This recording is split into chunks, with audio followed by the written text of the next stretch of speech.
ഇത് ഇന്ന് ഉച്ചയ്ക്ക് 1 മണിക്കാണ് ഇന്ന് ഈ പാലം ഇവിടെ പൊളിഞ്ഞു വീണത്. ഇപ്പോൾ കൊല്ലം ദേശീയപാത വികസനവുമായി ബന്ധപ്പെട്ട് നടന്ന വർക്കായിരുന്നത്. ചൂരാങ്കിൽ പാലത്തിന് സമീപം ദേശീയപാത വികസനവുമായിട്ട് ബന്ധപ്പെട്ട് വീതി കൂട്ടിയതിൻ്റെ ഭാഗമായിട്ടാണ് ഈ പാലം ഇടിഞ്ഞു വീണത്. ഇത് ആദ്യ തവണയല്ല, 3ാമത്തെ തവണയാണ് ഈ പാലം ഇങ്ങനെ പൊളിഞ്ഞു വീഴുന്നത്. അതിനു മുമ്പ് ഒരു പാലം കെട്ടിയപ്പോൾ അതിൻ്റെ വീതി കുറഞ്ഞ കാരണം അത് ഇടിച്ചു കളഞ്ഞായിരുന്നു. ഇത് ആദ്യ തവണയല്ല, 3ാം തവണയാണ്. ഇപ്പം ഈ വലിയൊരു അപകടത്തിൽ ആർക്കും ജീവഹാനി സംഭവിക്കാതെ രക്ഷപ്പെട്ടത് ഭാഗ്യമായിട്ടാണ് കരുതുന്നത്. പിന്നെ കൂടാതെ ഇവിടെ പണി നടന്നുകൊണ്ടിരുന്നത്, കോൺക്രീറ്റ് നടന്നുകൊണ്ടിരുന്നപ്പോഴാണ് സംഭവം നടക്കുന്നത്. പിന്നെ അതുകൂടാതെ തന്നെ ഇവിടെ ഒരു ക്ഷേത്രം ഉണ്ടായിരുന്നു, അമ്മൂമ്മക്കാവ് എന്ന് പറയുന്ന ക്ഷേത്രം ഉണ്ടായിരുന്നു തൊട്ട് ഫ്രണ്ടിൽ. അതിന് വികസനമായിട്ട് ബന്ധപ്പെട്ട് അതിന് വേണ്ട രീതിയിലുള്ള കാര്യങ്ങൾ ചെയ്യാത്തത് കൊണ്ടാണ് ഇവിടെ പാലം പണി പൂർത്തീകരിക്കാത്തതെന്നൊരു സംസാരം ഇവിടെ ജനങ്ങൾക്കിടയിലുണ്ട്. അപ്പം അതും ഇത് ഒരു കാരണമായിട്ട് ഇവിടെ ജനങ്ങൾ പറയുന്നുണ്ട്. ഒരു കുഴപ്പമില്ല, അതെന്തോ ഭാഗ്യം. കറക്റ്റ് 1 മണി. ഈ സംഭവം ഏകദേശം ഒരു 1 മണിക്കൂറിന് മുമ്പ് ഇവിടെ ഇത് ബ്രേക്കായി. അപ്പോൾ ഇത് ആദ്യത്തെ സംഭവമല്ല, ഇതിപ്പം 3ാമത്തെ തവണയാണ് ഇത് ബ്രേക്കാവുന്നത്. അപ്പോൾ പല പ്രാവശ്യം നമ്മളിത് പലരുമായി വന്ന് സംസാരിച്ചു, ഇതിൻ്റെ ഉദ്യോഗസ്ഥരുമായി സംസാരിച്ചു.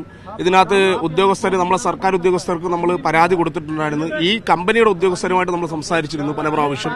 അപ്പോഴൊന്നും ആരും ഇതിനകത്ത് ബന്ധപ്പെട്ടവരാരും ഇതിനകത്ത് ഇടപെട്ടില്ല. ഇതിപ്പം ഈ സംഭവം നടന്നിട്ട് ഏകദേശം 1 മണിക്കൂറേ ആയുള്ളൂ. ഈ 1 മണിക്കൂറിനുള്ളിൽ ഇത്രയും സമയമായിട്ടും ഈ സർക്കാർ ഉദ്യോഗസ്ഥരാരും, ഞങ്ങൾ കളക്ടറെ വിളിച്ചു, ഞങ്ങൾ ബന്ധപ്പെട്ട വില്ലേജ് ഓഫീസറെ വിളിച്ചു, പലരെയും വിളിച്ചിട്ടും ആരും ഈ നിമിഷം വരെ ഇവിടെ തിരിഞ്ഞു നോക്കിയിട്ടില്ല. ഈ മിക്സ് ചെയ്തിരിക്കുന്ന ഈ കോൺക്രീറ്റിൽ ഞങ്ങൾക്ക് സംശയമുണ്ട്. കാരണം കോൺക്രീറ്റ് കറക്റ്റ് ആണോ എന്നുള്ളതിന് ഞങ്ങൾക്ക് സംശയമുണ്ട്. അതൊന്ന് ടെസ്റ്റ് ചെയ്യണം, ഒന്നാമത്തെ കാര്യം. രണ്ടാമത്തെ കാര്യം, ഒരു പ്രാവശ്യം ചിലപ്പോൾ ഒരു പക്ഷേ എന്തെങ്കിലും സംഭവിക്കാം. 1ഉം 2ഉം 3ാമത്തെ പ്രാവശ്യം ആകുമ്പോഴോ ആറ്റിൽ നിന്ന് എടുത്ത മണ്ണും റോഡിൽ കിടക്കുന്ന റോഡ് വേസ്റ്റും എടുത്തുകൊണ്ട് വന്നിട്ട് റോഡിനകത്ത് ഇട്ടിട്ട് നികത്തിയിട്ട് അതിൻ്റെ മുകളിലോട്ട് ടാർ ചെയ്ത് വണ്ടി ഓടിക്കുന്ന പരിപാടി ഇപ്പോൾ അവർ ചെയ്തുകൊണ്ടിരിക്കുന്നത്. പല പ്രാവശ്യം അതിനകത്ത് ഞങ്ങൾ സംസാരിച്ച കേസാണ്. പക്ഷെ പല പ്രാവശ്യം സംസാരിച്ചിട്ടും ബന്ധപ്പെട്ട ഉദ്യോഗസ്ഥരാരും അതിനകത്ത് ഇതുവരെയും ഒരു നിയമ നടപടി സ്വീകരിച്ചിട്ടില്ല. ഉപ്പുള്ള മണ്ണും അതിനകന്നെ ശംഖിന്റെ പൊടിയുള്ള മണ്ണും എടുത്തുകൊണ്ട് വന്നിട്ടാണ് അവർ ഈ പരിപാടി നടത്തിക്കൊണ്ടിരിക്കുന്നത്. അപ്പം പല പ്രാവശ്യം ഇവർക്ക് ഈ കൊടുത്തിരിക്കുന്നത് നല്ല മണ്ണും നല്ല മെറ്റീരിയൽ ഉപയോഗിക്കാനുള്ള ക്യാഷല്ലേ ഇവർ കൊടുത്തിരിക്കുന്നത്. അപ്പം ജനങ്ങളെ ജീവൻ വെച്ചിട്ട് കളിക്കുന്ന ഒരു സംവിധാനം അവർ ചെയ്തുകൊണ്ടിരിക്കുക. കാരണം ഈ പാലം ഇത് പണി തീർന്നതിന് ശേഷം ഇടിഞ്ഞു വീണാൽ എന്ത് ചെയ്യും? ഇപ്പം പണി നടന്നുകൊണ്ടിരിക്കുന്ന സമയത്ത് ഇടിഞ്ഞു വീണത് കൊണ്ട് നമുക്ക് എല്ലാവർക്കും ഇതിനകത്ത് ആർക്കും ഒന്നും സംഭവിച്ചില്ല, വലിയ കാര്യം. ആർക്കും ഒരു അപകടവും സംഭവിച്ചില്ല. ഇത് ഇടിഞ്ഞു വീണെങ്കിൽ ഇപ്പോൾ എന്ത് ചെയ്തേനായിരുന്നു?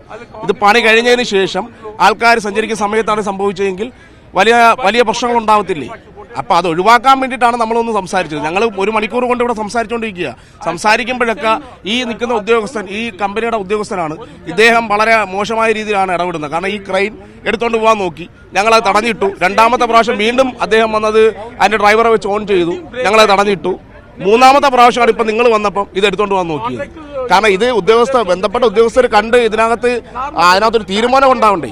അതിന് വേണ്ടിയിട്ടാണ് നമ്മൾ ഇവിടെ വന്ന് നിന്നത്. നമ്മൾ ഈ സംസാരിച്ചതും എല്ലാം അതിന് വേണ്ടിയിട്ടാണ്. നമ്മൾ സംസാരിക്കുക ജനങ്ങൾക്ക് വേണ്ടിയിട്ടല്ലേ, നമ്മളാ ടാക്സ് കൊണ്ടിട്ടല്ലേ ഇത് പണിയുന്നത്. അതുകൊണ്ടാണ് നമ്മൾ സംസാരിച്ചത്.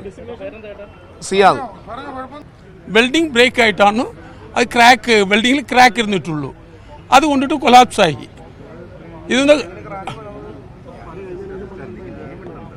ഇത് ടെക്നിക്കൽ സ്റ്റേജ് ഇഷ്യൂസാണ്. മറ്റപടി കോൺക്രീറ്റിലോ റീഇൻഫോഴ്സ്മെന്റിലോ ഒരു ഇഷ്യൂ ഇല്ല. ടെക്നിക്കൽ ഇഷ്യൂ എന്ന് പറഞ്ഞാൽ വെൽഡിംഗ് സെറ്റിംഗ് ദ സ്റ്റേജ്